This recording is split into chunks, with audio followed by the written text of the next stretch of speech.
ابو ایوب انصاری کا ذکر نہ کرو، حذیفہ یمانی کا ذکر نہ کرو، کیوں نہیں کرو؟ سلمان فارسی کا ذکر نہ کرو، کیوں؟ ہنستے لوگ سوال کریں گے نا کہ یہ کس کے ساتھ تھے؟ کیونکہ ان سب کے سامنے ایک معیار تھا، ہمیں کیا معلوم حق کیا ہے؟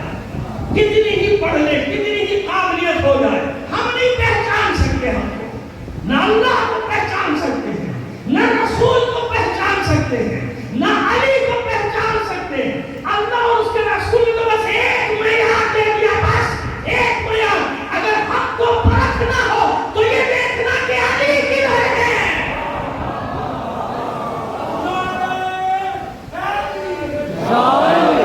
چلیے بات کو لے کر آگے سمجھ میں آ گیا؟ یہ ہے مطلب لیسا میرا تو جو حکم میں بلد مشرق مد مغرب، خالی مشرق مغرب کی طرف منہ کر کے کھڑے ہو جانے میں نیکی نہیں ہے۔ یہ جھگڑا چل رہا تھا نا قبیلے کی طرف، کیا پتا قبیلے کی طرف منہ کر رہا ہو، دل میں اس کے شیطان ہو۔ ضروری ہے کہ اللہ اکبر کہہ رہا ہے اور اللہ کو بڑا نہیں مان رہا، نہیں ممکن نہیں۔ پتا نہیں کس لیے ہمیں اتنی ممکن سے بلا دے گئے کہ جن جگہوں پہ ہم نے دیکھا امکان، یعنی امکان موجود ہے کہ زبان سے کہا اللہ اکبر، سجدہ کر رہا ہو شیطانی طاقت کو۔ سمجھ میں آ رہی ہے بات جو کہنا چاہ رہا ہوں؟ اللہ اکبر، نماز میں کھڑا ہو گیا اللہ اکبر، لیکن اللہ کو بڑا مان کر رہا، بڑا تو ان کو مان رہا ہے جو سامراجی خدا ہے۔ بظاہر اللہ کو سجدہ کر رہا ہے لیکن حقیقتاً سجدہ ریز ہے شیطانی طاقتوں کے سامنے، طاغوتی طاقتوں کے سامنے سجدے کر رہا ہے۔ کیسا اللہ اکبر؟ اسی لیے یاد رکھنا، ایک فرق بتا کے جا رہا ہوں، نماز پڑھنا اور ہے، نماز قائم کرنا اور ہے۔ آئیے کیا کہا میں نے؟ تشریح کروں تو میں نے جملے کہے بھی آپ کو سمجھا دوں۔ قرآن مجید میں جہاں بھی نماز کا ذکر آئے گا قیام کے ساتھ آئے گا۔ کس کے ساتھ آئے گا؟ جا کے دیکھنا شروع کر دیجیے، مجھے چیلنج کرنے کے لیے دیکھنا شروع کر دیجیے کہ چلو مولانا کو چیلنج کرتے ہیں۔ کیا آئے گا؟ اقیموا الصلاۃ، نماز قائم کرو۔ کہیں بھی نہیں ہے تقرؤوا الصلاۃ، نماز پڑھو، قائم کرو۔ نماز مطلب دینا چاہ رہے ہیں، خالی ہم نہیں جاتے دیتے آپ کو انشاءاللہ، اطمینان رکھیے۔ اقیموا الصلاۃ، اقیم الصلاۃ، یقیمون الصلاۃ، تقیمون الصلاۃ، مقیم الصلاۃ، جہاں بھی آئے گا قیام کے ساتھ، قیام قیام قیام، نماز قائم کرو۔ ہر ایک مترجم نے کیا ترجمہ کیا اس کا؟ یہی کیا ترجمہ کر رہا ہوں، نماز قائم کرو، قائم کرو۔ کیا ہے نماز قائم کرنا؟ جانتی ہے مشیت کہ 1.5 ارب لوگ نماز پڑھیں گے، پڑھتے نہیں پڑھتے؟ پڑھ رہے نا، کروڑوں لوگ نماز پڑھیں گے، اس لیے پڑھنے کا حکم نہیں ہے، نماز قائم کرنا، قیام قیام۔ اور سمجھاؤں یہ مسائل کی بات کر جاتی میں فضائل میں آپ کو بتا رہا ہوں۔ زیارت ہمارے سامنے کیا گواہی دیتے ہیں آپ؟ ارشد انکا قد اقمت الصلاۃ وآتیت الزکاۃ، حسین میں گواہی دیتا ہوں تو نے نماز کو قائم کیا۔ تمہاری گواہی کی ضرورت ہے حسین کو؟ بتاؤ، میری گواہی کی ضرورت ہے حسین کو؟ ہم گواہی دیں گے؟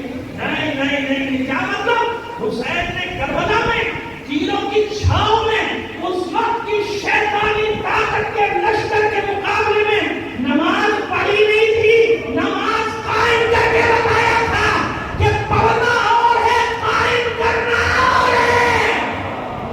نماز کا تعلق ہے قیام کے ساتھ، اگر قیام نہیں تو پڑھے جا، پڑھے جا، قیام قیام قیام۔ جب اللہ اکبر کہہ رہا ہو تو ساری اللہ کی دشمن طاقتوں کا انکار کر رہا، کسی کو نہیں مانتا، معبود تو سب سے بڑی طاقت ہے۔ یہ ہے نماز، یہ ہے قیام۔ سمجھ میں آ رہی ہے ہماری بات؟ یہ ہے قیام۔ اس لیے نماز پڑھنا اور ہوتا ہے، قائم کرنا۔ اب سمجھ میں آ گیا؟ چھوڑنا مت اس نماز کو۔ پھر بتا رہا ہوں، لوگ کہتے ہیں آگے مولوی صاحب اگلی منزل شروع ہو جائے گی، میں نہیں کہوں گا تو کون کہے گا؟ کس کی ذمہ داری ہے بتاؤ؟ کون کہے گا تمہیں؟ مانو نہ مانو تمہاری مرضی، لیکن اس لیے بتا رہا ہوں کہ جب تک یہ قیام نہیں ہوگا تم طاغوتی طاقت جب اللہ کی بارگاہ میں قیام کرنا سیکھو گے پھر تمہیں وہ حوصلہ ملے گا، وہ ہمت ملے گی، پھر تمہیں سمجھ میں آئے گا کہ انصار حسینی کے سجدوں کا مقام کیا ہے۔ صلوات اللہ فرما دیجیے محمد والے محمد کا، پھر تمہیں احساس ہوگا کہ میرے بچے بچیاں بیٹھے ہیں۔ میں نہ بتاؤں مجلس میں یہ باتیں نہیں، ہاں مجلس میں وہ ساری باتیں کرو جس سے بچوں کو بگاڑنا ہے، وہ ساری باتیں کرو جس سے جوانوں کو بگاڑنا ہے، وہ ساری باتیں کرو جس سے عقائد کو تباہ کرنا ہے، وہ سب باتیں نہیں ہیں جس سے مزہ آ رہا ہے۔ یہ باتیں نہیں کرو جس میں قیام ہے، جس میں سرخ تشیع ہے، جس میں کربلا ہے، جس میں انقلاب ہے، یہ باتیں نہیں کرو۔ وہ باتیں جو بچوں کو جوش دلائے طاغوت کے خلاف، وہ باتیں نہ کرو۔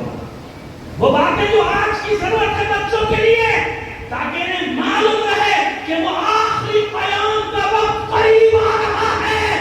جب وہ آواز دینے والا آواز دے گا تو یہ تمہاری اور میری نسلیں ہی جواب دیں گی۔ تو اس قابل کو بناؤ انہیں، یہ تو بتاؤ کہ قیام ہوتا کیا ہے۔ سلام میری محمد علیہ محمد، یہ میسج تھا، یہ پیغام تھا جو آپ کو دینا تھا۔ سمجھ میں آ گئی بات؟ بس اگر علی صدیق میں مصلی بچھا رہے ہیں تو کیوں کیا؟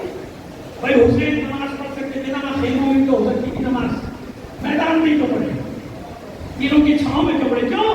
تاکہ قیامت تک گواہی دینا کہ میں نے نماز کو قائم کیا۔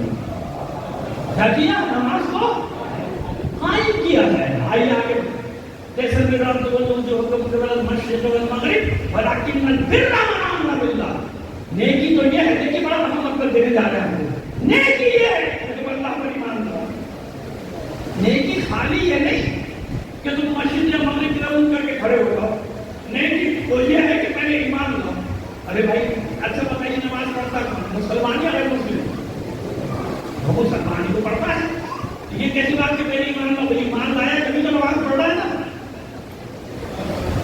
قرآن کی سورہ بقرہ 177 میں آئے بتا دیا تھا کہ جا کے دیکھ لیجیے، بڑی تفصیلی باتیں ہیں۔ مشورے کا موضوع ایک آیت ختم کی ہے، میں تو پہلے ایسا پڑھا کہ بھائی ولکن البر من آمن باللہ، اور بھی ہے والیوم الآخر، جب ایمان لیے ہے اور نماز تو اوپر ہوگی تو جب تم ایمان لاؤ، جب ایمان تو ہو گیا نا، جبھی تو نماز پڑھا ہے۔ ہندو تھوڑی نماز پڑھے گا، مسلم تھوڑی نماز پڑھے گا، وہ کب نماز تو مسلمان پڑھ رہا ہے نا۔ لیکن بات میں آئے گی یہ نیکی نہیں ہے کہ میں نے مغرب رمضان کر کے کھڑے ہو جاؤ، نیکی تو یہ ہے کہ ایمان لاؤ۔ ارے جو ایمان لائے گا وہی نماز پڑھے گا۔ لیکن ہمیں تھی بتا رہی ہے، یہاں بھی وہی بات آ گئی نا کہ نماز پڑھنا اور ہے، ایمان لانا اور ہے۔ کیا مطلب؟ پڑھیں گے نماز لوگ مگر دل ایمان سے خالی ہوگا۔ اور یہاں والی بات کتنی آسان ہے، ابھی بتا رہے ہیں، ابھی سمجھا رہے ہیں۔ پڑھیں گے نماز مگر دل ایمان سے کیا ہوگا؟ خالی ہوگا۔ پھر میرے بچے مجھے نظر آتے ہیں، وہ اپنی یوٹیوب چینل چلانے کی مدد دی، بیٹا لائف نہیں ہے، نہیں بڑی مشکل ہوتی ہے۔ ہر آدمی کے ہاتھ میں موبائل، اس کا ایک چینل۔ سلمان نبی محمد علیہ محمد کا ٹیمپر ٹوٹ جاتا ہے، میری مجلس کا ٹیمپر ٹوٹ جاتا ہے۔ میں چاہتا ہوں آپ کی پوری توجہ ہے، ان کی توجہ جو ہوگی کہ کلپ بھیجنی ہے بس۔ سلمان نبی محمد علیہ محمد کا ایمان کیا ہے؟ اس کی جملہ کہا مجھے تشریح ہوتا نا، جملہ کہا کہ نماز پڑھیں گے ایمان نہیں ہوگا۔ نہ میں اپنے لیے کہہ سکتا نہ آپ اپنے لیے کہہ سکتے ہیں، ہے نا۔ اور میں ایسی غلطی کر رہا ہوں کہ ماشاء اللہ نیند بھی آ گئی، دو سال ہے سوتے ہو، آپ نے کچھ اچھی بات سن لو تو میں اگر وہی بات کر رہا ہوں۔ صلوات بھیجیے محمد علیہ محمد پر۔ چلیے ہو گیا، اٹھ گئے آپ، میں جب ادھر میں نہیں دیکھا تو آپ نہیں دیکھتے۔ عزت نفس ہر مومن کی محترم ہے میرے لیے، اس لیے میں کبھی بھی اشارہ نہیں کرتا، جہاں سو رہا ادھر کرتی اسی طرف دیکھ کے بات کرتا ہوں۔ صلوات بھیجیے محمد علیہ محمد پر۔ آگے ایمان کیا؟ پڑھ رہے ہیں نماز، نہ میں اپنے لیے کہہ سکتا نہ آپ کے لیے کہہ سکتا، جھوٹ بھی نہیں کر سکتا ہے۔ لیکن ایک سب ماشاء اللہ ایمان کی حالت میں سب نمازیں پڑھے، لیکن ہے کیا ایمان؟ سورہ حجرات، سورہ حجرات 13ویں 14ویں آیت سلسلے تسلسل کے ساتھ دیکھتے چلے جائیے، یہ بات آپ کو ملے گی۔ قالت الاعراب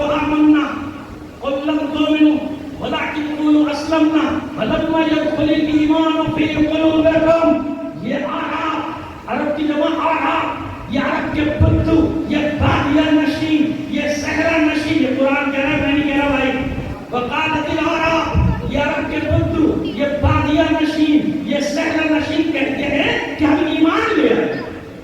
قالت العرب آمنا، یہ کہتے ہیں کہ ہم مومن ہو گئے، یہ کہتے ہیں ہم ایمان لے آئے. قل لا تؤمنوا، حبیب آپ ان سے کہہ دیجئے کہ تم ایمان نہیں لائے.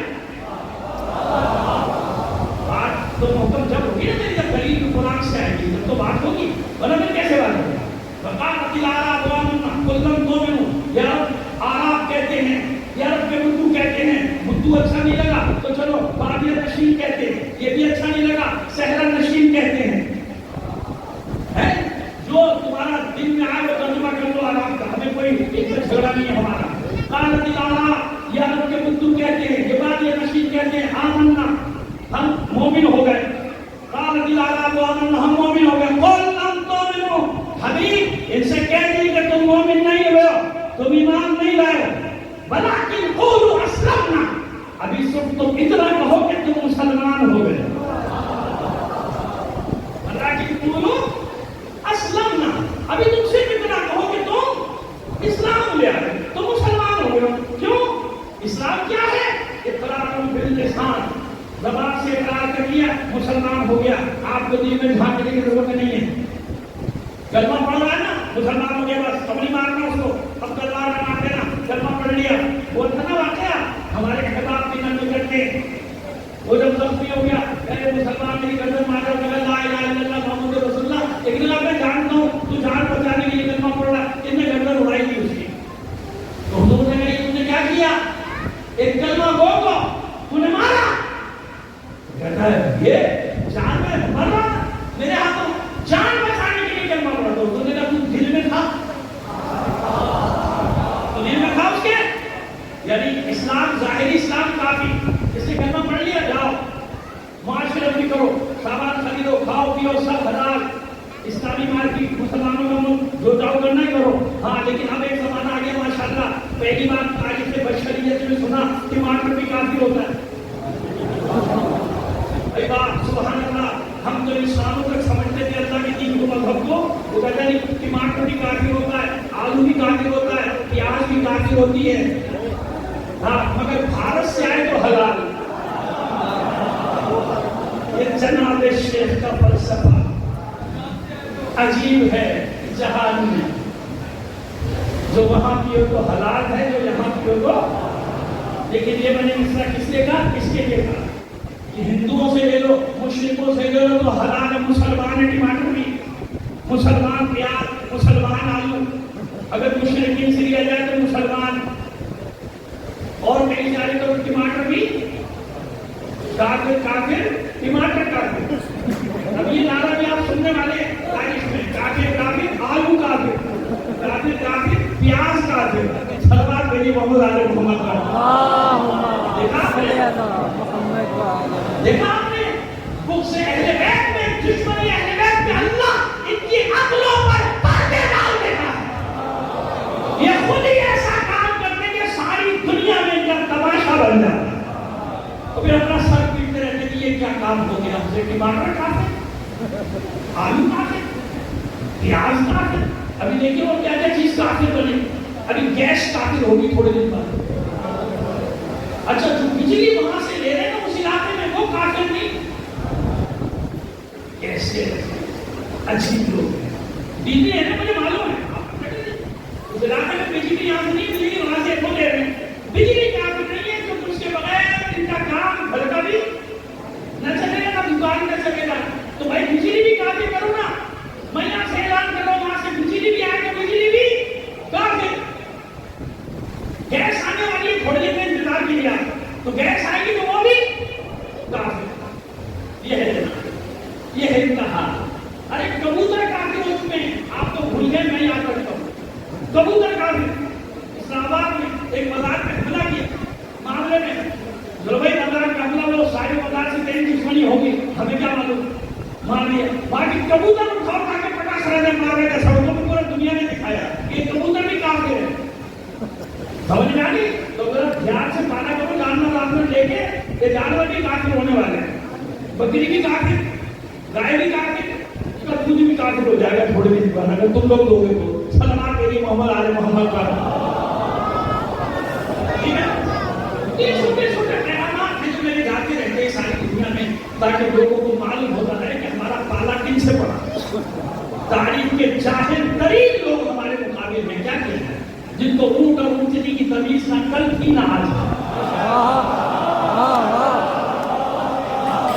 کل تھی یہ تمیز اونٹ اور اونٹنی کی اور نہ آج ہے تمیز. انہیں کچھ نہیں پتا, انہیں کچھ نہیں معلوم. بس ایک مثال ثابت کی تب سمجھ میں آیا.